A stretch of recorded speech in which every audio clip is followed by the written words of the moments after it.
Corrupted by Fear is a sweeping book about history, rights and freedoms, and tyranny and hope. Today, we're going to talk about this extraordinary book and the story of what's happening in Canada in 2025. You won't want to miss this discussion. A clear path forward requires looking back and learning. Good public policy requires human connection. It's a consideration of the facts, applying common sense and innovation. It's urban, it's rural, it's real life. We all have something to contribute. We all have a responsibility to get informed because there's a little piece of Canada in all of us, isn't there? Let's learn on this path together. This is Leaders on the Frontier. Well, with me here today to talk about Corrupted by Fear is the author, John Carpay, who's the president of the Justice Center. Thank you so much, John, for joining us today. Hey, glad to be with you, David, and all of your viewers and listeners. Well, John, it's an honor to talk with you yet again, my friend, and congratulations on this sweeping book. I very much found the book to be an extraordinary take in terms of both history and understandings about rights and freedoms that we probably take much far too granted in our country, but also about kind of where we go in terms of actions and as a country. And I thought it was very insightful. So congratulations on that book, John. And you have, of course, a lot of endorsements from across the country. And one of them is by Brian Hecht, who's a lawyer from British Columbia. And I'd just like to share this endorsement with the audience. It says, "Corrupted by Fear is a must-read material for anyone wanting to understand how Canada descended into tyranny in response to COVID, but also wishing to find hope in the continuing aftermath." John Carpay explains the triumph of ideology over rationality and the rule of law. And finally, John Carpay describes the freedom movement, still a work in progress, which arose in response to COVID tyranny and provides thoughtful suggestions for the way forward, as well as reasons for optimism. And I think that's a fairly kind of a succinct summary of really what the book is about. And so my question to you is, John, why did you write this book? Well, I think Canadians deserve an answer as to why and how the court challenges to the lockdowns were largely unsuccessful. It was a huge disappointment to the team of lawyers that are working with the Justice Center. It was a huge disappointment to courageous Canadians that stepped forward to assert their charter freedoms of conscience and religion and travel, mobility, assembly, association, expression, the right to bodily autonomy, to not be pressured into receiving a new mRNA vaccine, et cetera, et cetera. The court rulings were a disappointment. And I travel outside of Calgary roughly once a month, and I'm in Vancouver and Toronto, Montreal, various places all across the country. And we often have public meetings. And the last few years, I get asked repeatedly, what's going on with these judges? Are they getting paid off? Are they getting a fat envelope full of $100 bills, or are they getting a threatening phone call from the Prime Minister, from the Premier, from Klaus Schwab, from the World Economic Forum? Who are they taking their marching orders from? And my answer has been, I don't think any of those things went on. However, I think that the judges, like the vast majority of the Canadian public, fell prey to media fear-mongering, which falsely portrayed COVID as being far worse than what it actually was.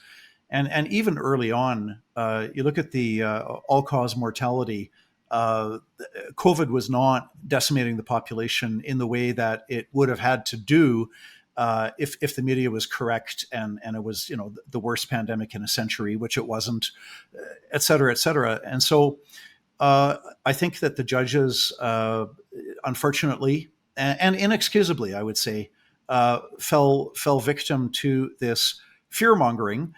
And so what you have is court rulings that many court rulings that basically mimic or parrot what the CBC was saying. And judges are writing into their judgments what they heard on the 6 o'clock news. making assertions in their judgments that were simply not supported by the evidence that was placed before the court. And this is a serious problem. And I addressed the book also to people who supported lockdowns, people who supported vaccine passports, that this is a scary state of affairs if if judges are going to be extremely deferential to governments to the point of accepting whatever the government says as being true and just ruling in favor of the government without doing a proper and thorough review of the evidence. Right on. So, for that reason, I thought the book was very insightful, but it was interesting that it was very strategic. You looked at the bigger picture, because to this day, we come across fellow Canadians who kind of say, well, COVID-19, we got to move on, but we still don't know kind of what happened. Like, what really went on during these years. It's still a bit of a head scratcher for a lot of people. So I think this book really hits it out of the park when it comes to giving not just those specific cases and those decisions that you refer to, but a strategic picture that I think is a very plausible theory. And before we kind of dive into the book fully, I guess I want to set the table here a little bit. And that's the table of this incredible country called Canada that has had extraordinary traditions that really go and arch back to the Anglo-Saxon tradition of about 1,000 years, where we really value, or at least we do our darndest, to uphold the rule of law. Like I think of all these different traditions that protect the individual rights and freedoms of people. And I'm wondering if you could help us with this a little bit as to how you view that tradition. And I'd want to begin with, of course, freedoms of conscience and religion. What would be the other freedoms that are foremost in that tradition from your perspective, John? Well, it's the Magna Carta in 1215, so just 810 years ago, that is really recognized as a key turning point in constitutional history. The rights of the church were recognized in Magna Carta. The idea that the king is not above the law, that the law applies to the king, is in Magna Carta. The idea that that we're ruled not just by the whims of the king, but we're ruled by laws. The idea that restrictions can be placed and should be placed on the government, which in the day was the king. The idea that citizens have certain rights and freedoms. These were all quite radical and revolutionary, because if you look at most of human history on every continent, this is the exception, not the rule, not the norm. The norm is that you have a tyrant who has nearly unlimited power, and that individual citizens do not have freedom of religion. They don't have freedom of conscience, which is similar to freedom of religion, but it need not be. You could have a conscientious belief, conviction that it's wrong to kill animals. And so freedom of conscience would mean that the government doesn't force you to kill animals, even though it's not a religion per se. So you have freedom of religion, and conscience is a cornerstone, is always a threat to tyrants. When people believe in a power that is higher than the king as the ultimate authority, a good king will not be threatened by that, but a tyrant will be very, very threatened. So freedom of religion and conscience is a pillar. Freedom of expression has grown over the ages.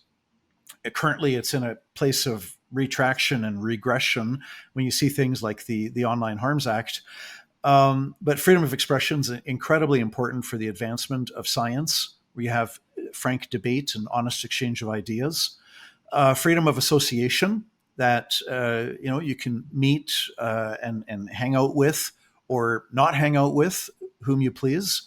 And the freedom of peaceful assembly, which is that citizens can congregate together peacefully, and that is a right. And so these are all found in Section 2 of the Charter: conscience, religion, expression, association, peaceful assembly. And then this is part of a tradition that's been, I guess, eroded in the last few decades. Mhm. maybe because, generally speaking, Canada's had it pretty good and lots of prosperity, and people get Mhm. complacent, and parents have naively delegated the education of their own children to what government run schools. And Mhm.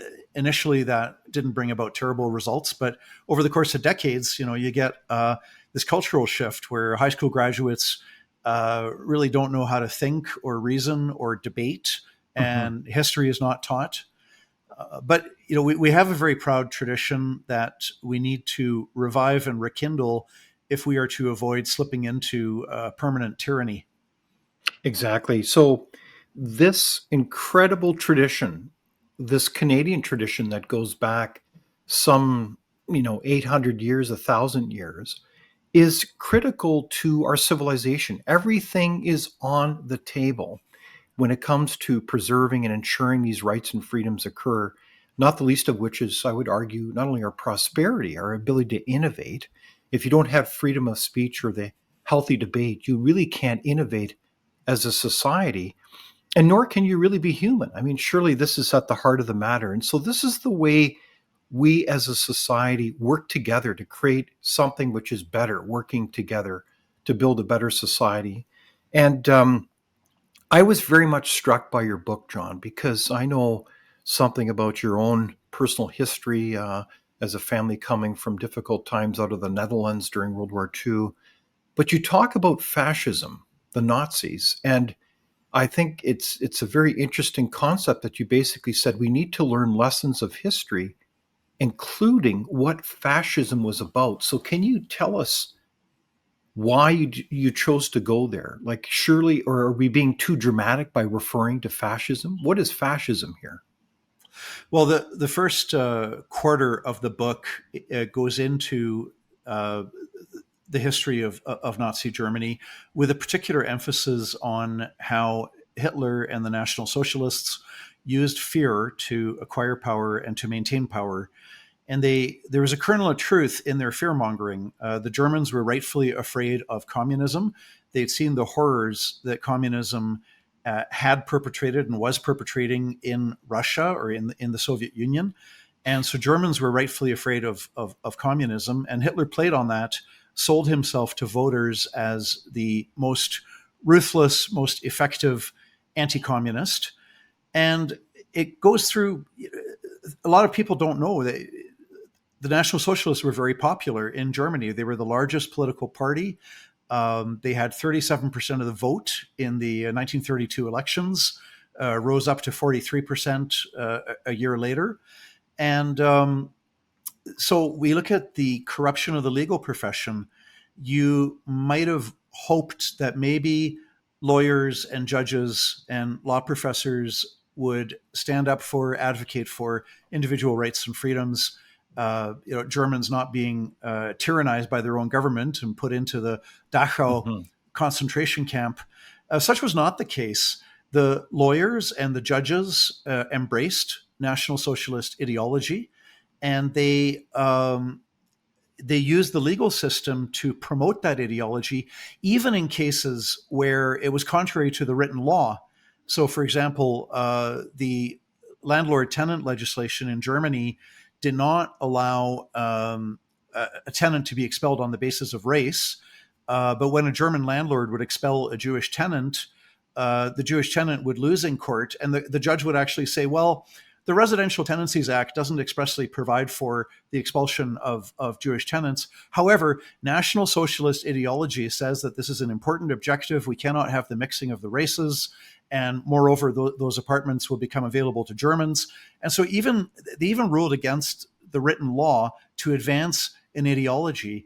And so we need to see a real life example to see that this can happen in a country which was the most advanced in Europe in many respects: Mhm. industry, science, technology, music, art, philosophy. Germany was a world-renowned leader in all these different fields, and yet it was this very sophisticated, very advanced country that sunk into tyranny. If we don't know that history, then we're not going to be able to avoid repeating it if we don't know it. Exactly. And I think it's a humbling example where, as you say, an advanced society, a highly cultured society, a land of Beethoven and Goethe, like Germany, would fall prey to a pernicious form of socialism, namely fascism, that really transformed a society that was focused on the rule of law to rule by law, rule by a kind of an ideology that really got its tentacles everywhere. And you mentioned judges to, well, every institution. Is that basically your point there? Well, the medical profession was completely corrupted by what was then accepted as the science. Here's another thing to learn: in Nazi Germany, it was recognized as scientific that there were different races, and some were superior and some were inferior. It was recognized as scientific that you should sterilize or murder handicapped people, and so tens of thousands of Germans were murdered by their own government because they were deemed to have schizophrenia or feeble-mindedness or this, that, or the other thing.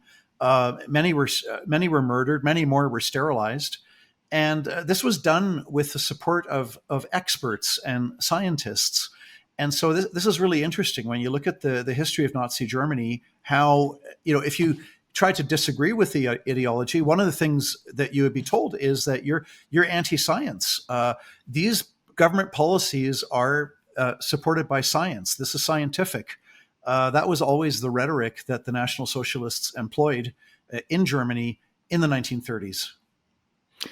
Okay, so if we fast forward from that kind of historical example, and there's other ones as well, I think what's interesting in the book, you don't shy away from the whole idea that indeed today in Canada, a combination of fear and ideology, corrupted judges, lawyers, law societies, even law faculties, that we could not, we've kind of left this freedom tradition aside of the rule of law to rule by laws. Is that, and what, how do you maintain that position, John? And I can hear so many people, our fellow Canadians, the audience saying, well, wait a sec. COVID-19 was an emergency. It was like the Spanish flu. And how dare you suggest that, we can't just simply all chip in and be flexible on our rights and freedoms and do it had to be done so we could save us all. Isn't that kind of the overwhelming central argument that you have to refute? And you do a brilliant job refuting it, but can you share your response here? Well, the claims by the media were discredited, were debunked early on, but that's not very helpful when you've got the media every hour of every day of every week of every month, and then month after month, year after year, they keep on pushing this panic porn and keep on showing pictures of dead and dying people. And but there's a lot of dishonesty. This was exposed in one of the court actions that I reference in the book. It was one of the Justice Center's court actions against the Manitoba lockdowns in a court case called Gateway versus Manitoba. And so we had Dr. Jay Bhattacharya, world renowned. He was highly regarded until 2020 when he said that lockdowns were not a good way to deal with COVID. And then all of a sudden, he gets dismissed as an anti-science kook.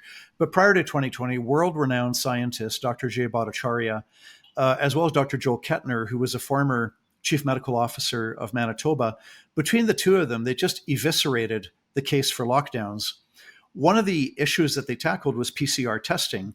And they demonstrated in court, and this was not rejected by the government. The government did not dispute this. PCR testing, which was the foundation for all of these so-called case numbers that they were coming up on the news with every day, PCR testing cannot and does not diagnose COVID disease.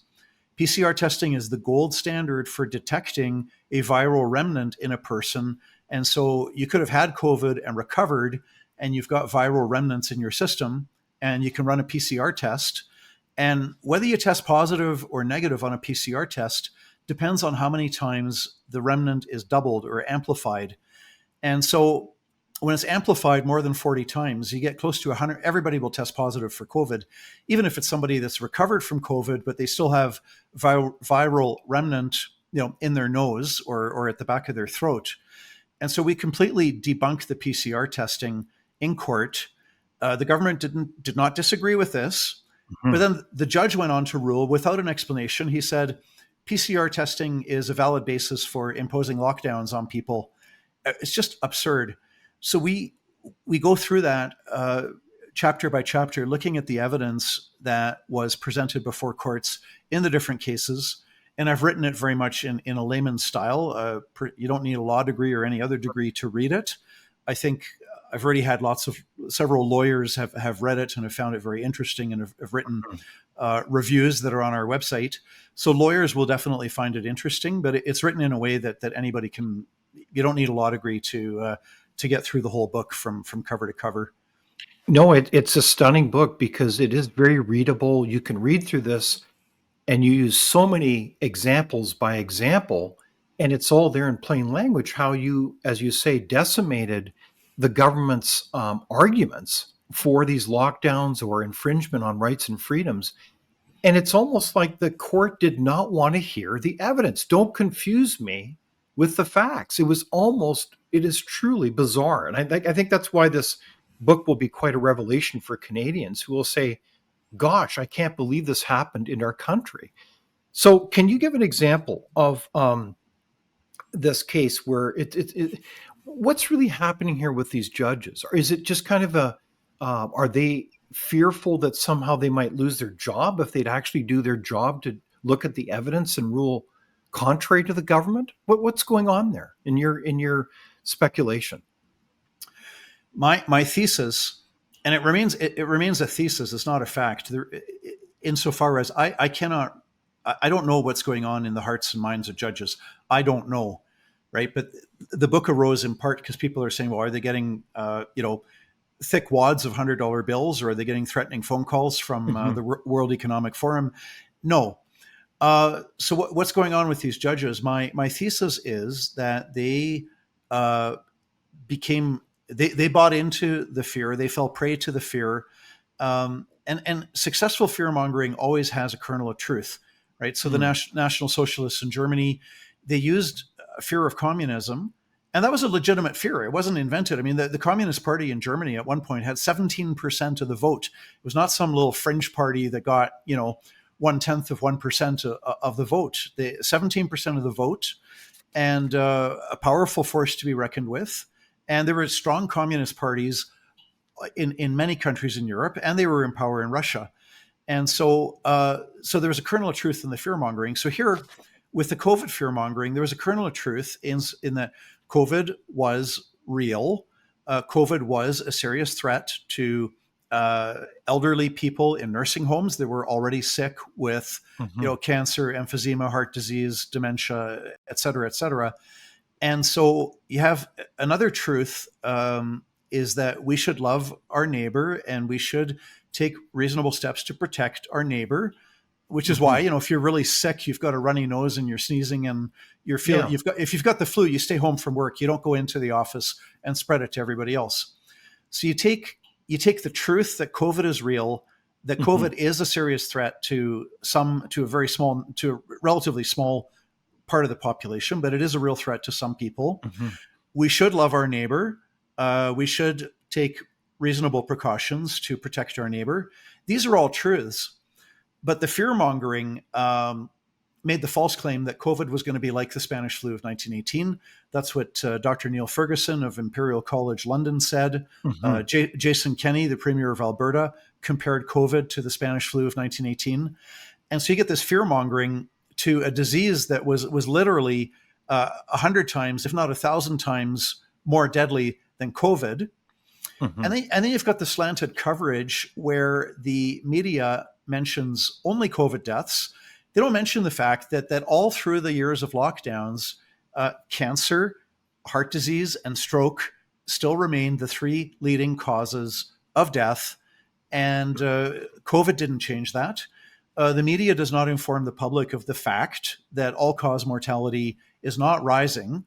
Hmm. If the media narrative was true, and if COVID really was an unusually deadly killer that everybody should be afraid of, you would have seen a significant jump in the death rates 2020 versus 2019. And neither in Canada, nor Italy, nor France, nor Manitoba, BC, Alberta, the provinces, nowhere do you see a significant increase in deaths from 2019 to 2020. So there was no factual basis for the fear mongering. So the judges, unfortunately, and again, this is not excusable, but it's my thesis, is Hmm. they fell prey to the same fear mongering that the rest of the population did. Hmm. I wouldn't fault other people, but judges are required as a job requirement to really look at the evidence and to ignore what they hear on the 6 o'clock news. And Okay. they didn't ignore it. They just adopted that and wrote it into their judgments. Yeah, and in all fairness, as you're alluding to, I mean, judges, lawyers were all human beings, but your job is to do critical thinking, to look at the facts that are tabled in the court, not outside the court, right?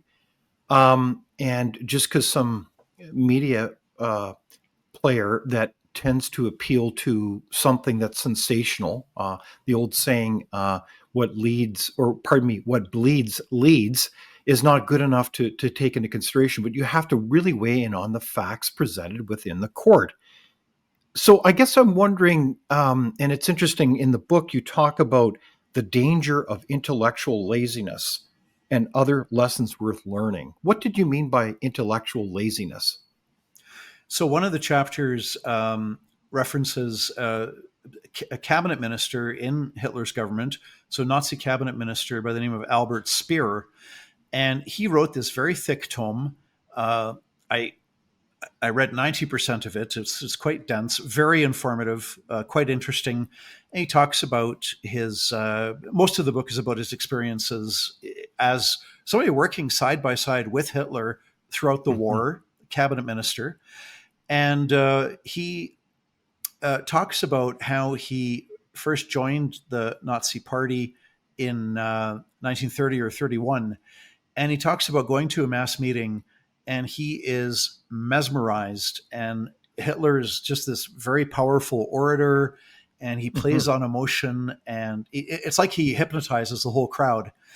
And then he took out a party membership, and he said, well, Hitler, he said a few things that were anti-Semitic, but I didn't take that too seriously. Like most Germans, I had Jewish friends from school and university, and the anti-Semitism, I just didn't really pay much attention to it. But then he goes on to say, why did I not read the programs of other political parties? Why did I not consider contrary viewpoints? Why did I allow myself to be mesmerized and hypnotized? And then he makes this very profound claim. He said, the problem the problem was there from the beginning. So he says, I was responsible for, Mhm. um, spent 20 years in prison for being responsible for being a key participant in the Nazi government. And he said this was a problem from the very beginning. And so he traces it back to this intellectual laziness, is what he himself says is what got him to become a Nazi, and just not really thinking and just getting Mhm. carried away by emotion for the next 12 12 or 15 years of his life. So that was the famous book, I believe, by Albert Speer called "Inside the Third Reich," Yes. where, yeah, I mean, it's an incredible case study about kind of a phenomenon of groupthink and how a society can move forward with really quite extraordinarily bad public policy decisions that harm millions and millions of people.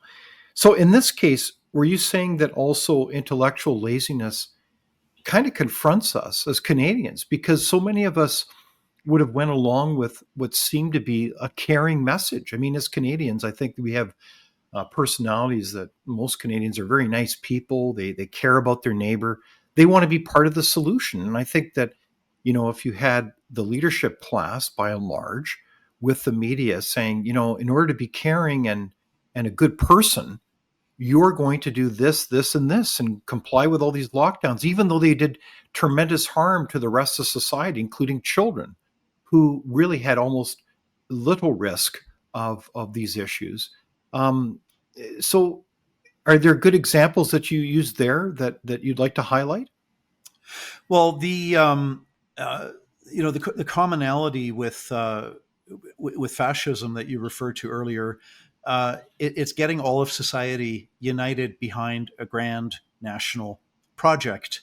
And so Hmm. instead of citizens being free to exercise their constitutional freedoms of conscience and religion and so on and so forth, leading their lives, choosing their own priorities, what fascism demands is that there's this national project and everybody must agree with it, everybody must believe in Hmm. it, everybody must go along with it, everybody Hmm. must live their lives according to what the government says is the top priority. And so that's sort of a core beneath the surface. And certainly we see the media influence. I mean, what preceded when you look at the Holocaust, uh, the mass killings really started in 1941, uh, when they really started killing millions and millions, as opposed to pre 1941, they were still killing people, but in much smaller numbers. But Hmm. you had 8 years of daily Nazi propaganda. All the newspapers, all the radios were sending out the same message. We're in danger of being overrun by the communists, and anti-Semitic messages every day. And so people had 8 years of radio and newspaper brainwashing, and then that kind of set the stage for a large-scale genocide that really kicked Hmm. in 1941 and the years thereafter. So, to put this into context, in Canada, we had almost like a perfect storm. We had government leaders all lined up saying we need to do the lockdowns for safety, and yet there were many of these decisions that were clearly based on information or points of decision making that were not factually accurate at all. So you give some very powerful examples of how this impacted people. And one of the chapters is called A Mother's Cry: How Lockdowns Harmed Daniel Miller. Can you tell us about that case? It's a horribly sad story. It was not a court case, but it's a young man who was incredibly talented and bright and responsible, and unfortunately was struck with a mental challenge, mental illness. I don't know the correct term, but he became schizophrenic when he was 18, 19, 20. And there's some very rough years, but he had stabilized, and he was attending school, and he had a good social life. He had a job at the airport, at a restaurant. He had a girlfriend, and then lockdowns came down, and all of this was taken away from him. His job, his ability to network and socialize and spend time with people, and he very quickly uh, regressed and went downhill very, very fast. Um, he just ended up living on the streets. The medical system was not there to help him. At one point, he was hospitalized because of the mental illness, and he was living on the streets. And they ran a PCR test, and they said, "Oh, you tested positive for COVID," right? Which may or may not have been true, because the PCR test does not diagnose COVID. And he's locked up in an isolation ward for 2 weeks because he supposedly has COVID, gets no help for his actual medical issues, and is then kicked out and put back on the street. And so it's just a horrific experience for the young man, for his mother and father and his brothers and sisters. And, I talk about compassion in the book because there's some members of the laptop class, some lawyers and accountants and academics, researchers, judges. They can do their jobs from behind a computer, especially Hmm. in this, especially with Zoom these days. I mean, 40 years ago you couldn't have had a Zoom court hearing, but today it's very easy to set up. And so these people, they kept on collecting their paycheck, and they didn't have compassion. It was like, well, what's the big deal? I guess I can't get a haircut, or I'll have to get a family member to cut my hair at home. But chill out, it's not a big deal. But the thing is, you have to think about how these lockdowns were impacting other people. It's very selfish to just think, well, they didn't hurt me a lot, so therefore it's fine. Exactly. So you gave a lot of other examples where, given the fact that a number of the decision making points regarding the government were really narrative, they weren't really factually based in retrospect. You gave a stunning example where there were citizens who actually were basically ordered to carry out the government narrative. Can you give that example? Yeah, there's a horrible court ruling from Alberta judge Adam Germain. He ordered Pastor Art Pawlowski to state in public, whenever speaking about lockdowns and vaccine passports, that the judge said, "You must preface your comments with the following remarks." And then he wrote down, I don't have it in front of me, but the gist of it was, most doctors and medical experts recognize that lockdowns are effective for saving lives. And most experts recognize that the vaccine is safe and effective and should be taken by everybody. And so this man gets ordered by a judge, and which is a branch, the judiciary is a branch of the government. So he's being ordered by the government to state certain things that, even if they were true, this is what communists and Nazis do. They order citizens to say things that the citizen doesn't agree with. And fortunately, this was overturned by the Alberta Court of Appeal, but it's pretty frightening when a judge is so convinced of the government narrative that he's actually going to order a citizen to speak out the government narrative. And none of these issues were at play in the court. It wasn't as if there was a full-on trial about the effectiveness of vaccines. The judge had heard on the news many, many times that the vaccine was safe and effective. And so now he's ordering a citizen to state that the vaccine is safe and effective. It is literally on par with a fascist or authoritarian or even a totalitarian regime. Yeah, because you have a judge that's compelling a citizen to say certain things. It's compelled speech. It's forced speech. I mean, I've never seen this before in this country. Have you? Well, unfortunately, we had the Canada Summer Jobs Grant program, where the federal government instituted a policy whereby if you were a small business or a charity or a nonprofit and you wanted to get say I don't know what the amount was. I think it was about $5,000. If you wanted to get this government grant to allow your small business or your nonprofit to hire a summer student, you had to tick off a box basically saying that you were pro-choice, that you thought that abortion was a fundamental charter right. I forget what the wording was, but you had to tick off a box saying that you agree with that position on abortion as a condition for accessing a government program that you're required to pay for with your tax dollars. So that was nakedly totalitarian. The Justice Center commenced court action against that. Other groups and individuals did as well. There were several court actions. And at the end of the day, the federal government, I think, backed off before we got to a final conclusion in the court actions. So we have seen it before. The Law Society of Ontario also required lawyers to tick off a box that in order to have a law license, in order to earn your living as a lawyer, you had to tick off a box saying that you would promote equity, diversity, and inclusion as part of your lifestyle. Again, I'm paraphrasing. It wasn't those exact words, but this was compelled speech, to the point that if you want to continue to practice law, you got to tick off that box. So yeah, we've seen it, but those times it was the federal government, it was the Law Society of Ontario, but now it was a judge that's ordering a citizen to speak out the government's narrative.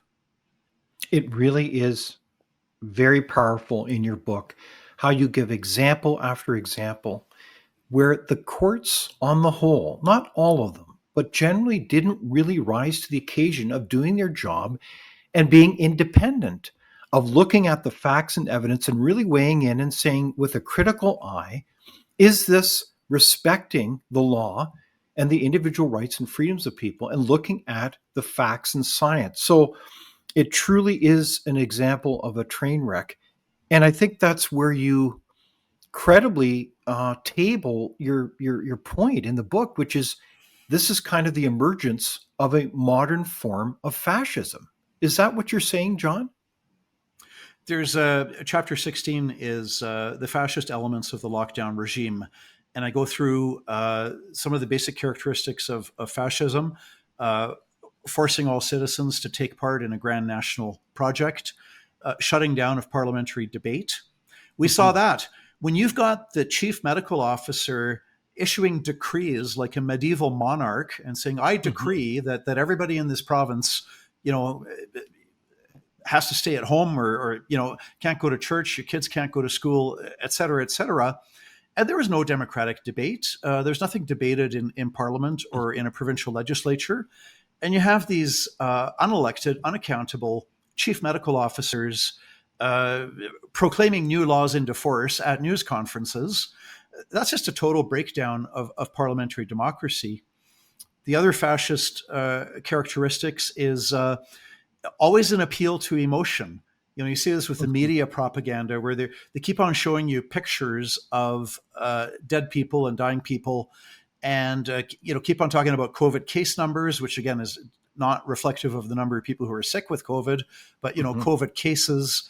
And so you have all this emotionalism and propaganda and the triumph of visual images, and that's very fascist. So I go on and on and on with just looking at the characteristics of fascism in Germany and Italy, and then looking at the characteristics of the lockdown regime. And an important point related to that I stress is that it's not the superficial. The superficial ideology is different. Okay, so whether you've got National Socialists, they're arguing that the Germans are the master race and they're entitled to Lebensraum or living space, et cetera, et cetera. Or you could have the communists. They're talking about building the workers' paradise and crushing the capitalist oppressor class. You could have a theocracy that's going to, say in Saudi Arabia or Iran, you're going to get locked up in prison if you publicly criticize Islam. But these things are superficial, right? Theocracy, communist, fascist, whatever. Beneath the surface, you've got a fundamental lack of respect for human rights, human dignity, and for recognizing that every individual is created in the image of God and therefore has infinite worth and value. And it's a lack of respect for the individual. And that's the core element that is similar, even though superficially, I'll be the first to say it, they look very different superficially. Beneath the surface, they're similar. Okay, so but in this point, though, I think you're getting at a critical issue, and that is if you don't see your fellow human being as a human being, but rather as a tool or instrument, you can talk about caring for other people and being kind as much as you want. You think that you're still justified in violating their rights and freedoms because you think the ends justify the means, and those other human beings are just tools to be used. Is that kind of what you're getting at as well? That, as well as the idea of othering. And so what fascists always did is they had Othering. Othering. Making them like an object? Making another person like an object? Well, dividing people into classes, right? So what the fascists did in Europe was you've got the victim group, which is the majority of society, and then you've got some evil minority, communists or Jews or some other minority, and you blame the minority for everything. And we saw a similar thing happening in Canada for people who, for very good reasons, chose not to get injected with the mRNA vaccine and demonized publicly by the Prime Minister, saying that these people are extremist, misogynist, anti-science. Should we tolerate these people? That's the same kind that is fascist rhetoric directed at an unpopular minority. And so this is one of the things out of the fascist playbook is you find an evil minority and you blame that minority for the problems in society. So we had even the likes of Jason Kenney in Alberta talking about, pandemic of the unvaccinated, which was not true, but that was the government's narrative that somehow if you did not get injected with the mRNA vaccine, then it's your fault that hospitals are overcrowded and people are dying. It's that's fascist rhetoric. So Yeah, so I think you're onto something there, and I think you powerfully point that in the book that there was a lot of vilification made of people who made, in retrospect, very thoughtful decisions around not getting vaccinated. I know in my own case, I chose to reluctantly get vaccinated. In retrospect, I'm kind of sad that I did, but under the circumstances, in order to travel, I was kind of compelled to, because otherwise I couldn't have gone on with my life. It was a pretty horrible situation to be in.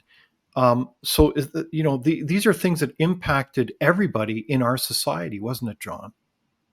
Everybody was impacted, and on the vax passport, for people who did get injected, you still had your privacy rights violated because you'd have to disclose personal, private, confidential medical information to a total stranger at a restaurant, at a movie theater, at a gym, getting onto an airplane.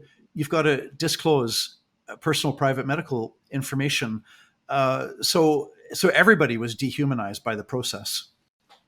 Indeed. So I think it's also very powerful in the book how you reflect on the rise of the freedom movement, those who dared to take the time and courage to speak up and make their decisions in so many ways. There was, of course, the rise of the truckers' convoy, and of course that was a seminal moment in Canadian history when people said, "Look, this is going too far. These mandates, especially for people that are, just a few years prior had been celebrated as delivering everything to your door, and then all of a sudden, within a matter of months, were being vilified, not even respectfully met." And their concerns were really kind of dismissed, but it really captured the imagination across the country and around the world. So I think it's interesting in your book, you actually talk about 12 things Canadians can do to kind of turn the tide on this kind of modern day authoritarianism. Can you tell us more about those actions, John? Well, absolutely. The First and foremost, be informed, get informed. Listen to independent media like The Rebel, True North, Epoch Times, Western Standard. Get onto the email lists of groups like the Frontier Center for Public Policy, Macdonald Laurier Institute, Canadian Taxpayers Federation. Get alternative sources. And by all means, if you want to keep on tuning into the CBC and other government-funded media, do that as well. It's good to hear what other people are hearing. But get informed, be engaged in the democratic process. Support candidates who are freedom-minded. Get involved, federal, provincial, municipal, school board levels, all of them. Donate to the groups that are speaking truth to power, the groups that are doing research and advocating for truth and justice and freedom. Mhm. Give them some money, even if it's $100 a year or maybe $10 a month or $5 a month, but contribute to the groups that are acting to defend freedom in Canada. There are many good groups out there, and practice courage and don't be intimidated. I always take it as I see a silver lining on the cloud. You've probably also been called all kinds of names on the internet. If you speak out against, mandatory vaccination policies, or if you speak out against lockdowns, you get called, as we saw Prime Minister Trudeau, you're anti-science, you're extremist, you're misogynist, or the truckers in Ottawa unfairly called white supremacists and criminals and Nazis, lots of name calling. And it does hurt. And for most people, for me, it's not hard. I have very thick skin. But for most people, it's very hard to put up with the name calling. But you have to remember, when they're engaging in name calling, that means they don't have an intelligent argument to Mm. counter your point. And so you take it with a silver lining on the cloud. Because, well, I guess they're not able to come up with an intelligent argument to disagree with me. So if all they can do is name calling, take that as a signal to keep on speaking the truth and just don't be intimidated or discouraged by it. I think you're right on, John.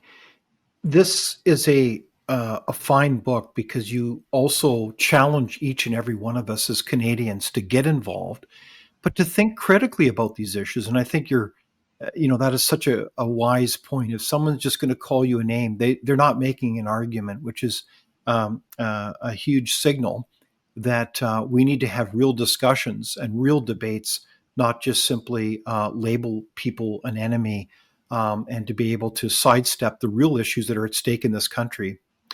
I guess, John, one of the things that also struck me about this book has been your leadership working at this issue the last several years, and it's not been an easy road.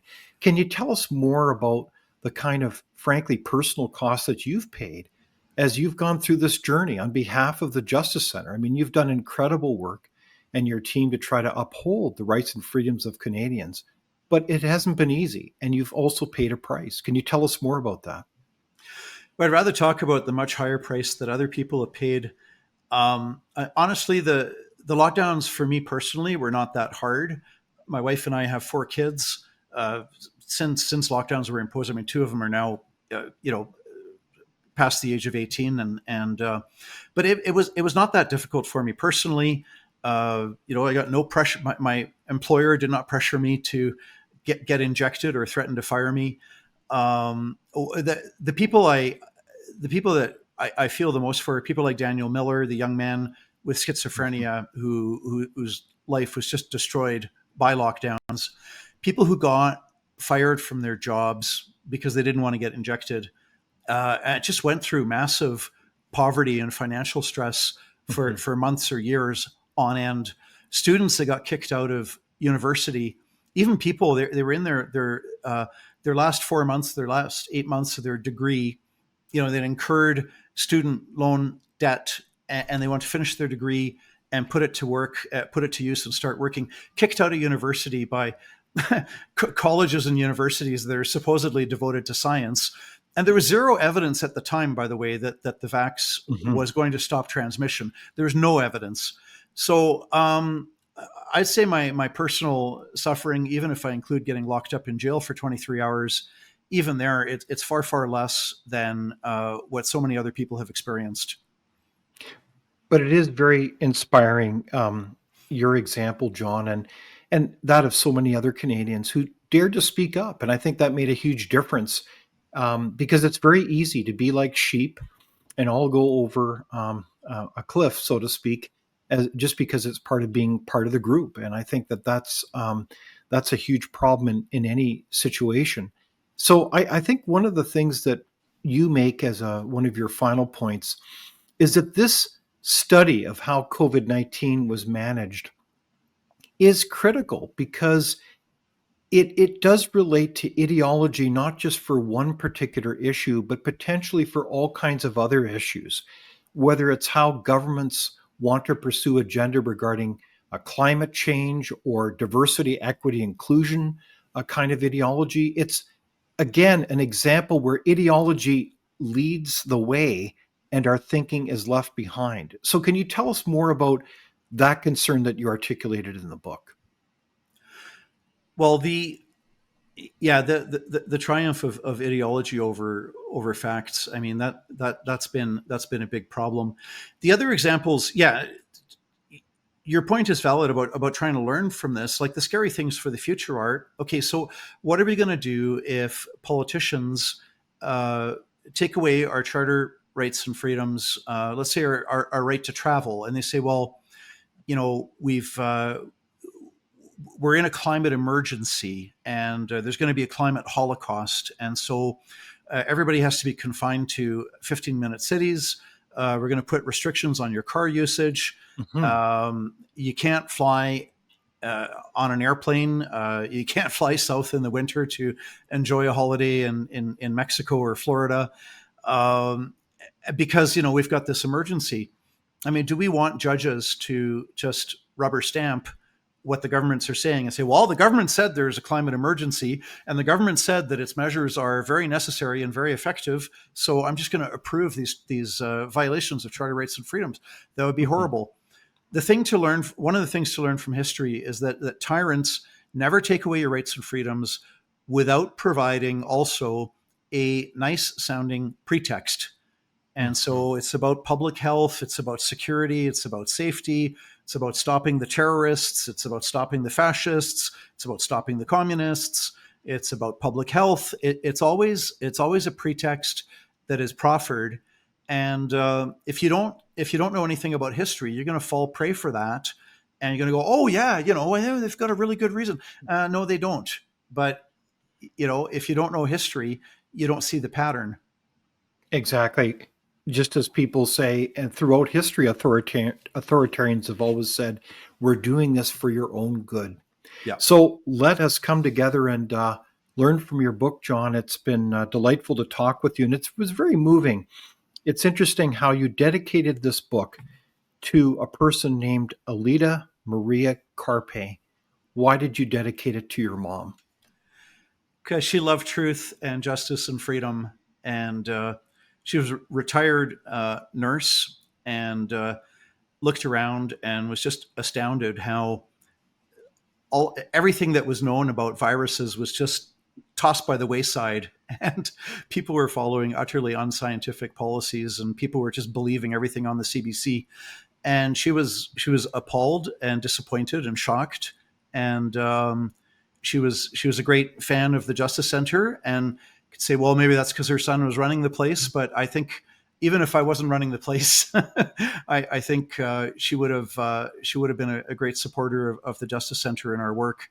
And so she passed away very suddenly in June of 2024, and I know she would be I think very pleased with the book if she was around to read it. And so it's dedicated to her and to all Canadians who love truth, justice, and freedom. Indeed. Well, thank you very much, John. The author, John Carpay, the author of Corrupted by Fear. Thank you very much for joining us today for this great discussion. Thanks for having me on your show. Thank you for watching Leaders on the Frontier. We're a nonpartisan think tank. We explore ideas, policy, and practical solutions that can make a difference in the lives of Canadians. We do not accept any government funding. We work for you. Thank you for supporting Frontier. Visit fcpp.org to give. While you're there, be sure to check out our latest articles and research. Without open discussion and debate, you're not thinking, nor are you free. Comment below. We'd love for you to join the conversation.